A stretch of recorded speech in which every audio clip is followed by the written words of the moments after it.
Mesto Pezinok a jeho obyvatelia v spolupráci s podnikateľským prostredím, ktoré sa nachádza na území Pezinka, podporujeme a zveľaďujeme životné prostredie. Spoločnosť Ekorek je jednou z tých, ktorá napomáha skvalitňovať naše životné prostredie tak, aby sme ho udržali aj pre budúce naše generácie.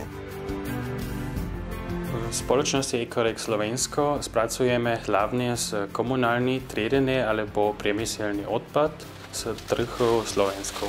Robíme alternatívne palivo, ktoré potom používame ako palivo v cementárne priemyselne.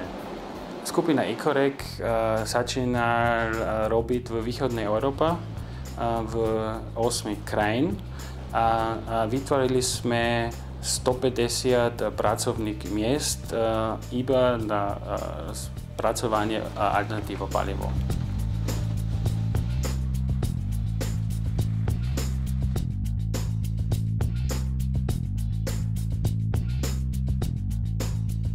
Pri výrobe cementu alternatívne palivá nahrádzajú tradičné fosílne palivá.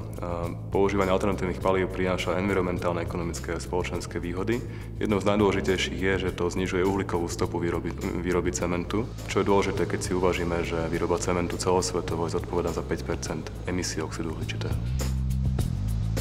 Cement je kľúčovou súčasťou betónu. Betón je veľmi užitočný stavebný materiál, ktorý je druhým najpoužívanejším materiálom na svete hneď po vode. Na druhej strane výroba cementu má isté dopady na životné prostredie, preto je našou povinnosťou snažiť sa ho vyrábať čo najpriateľskejším spôsobom k životnému prostrediu.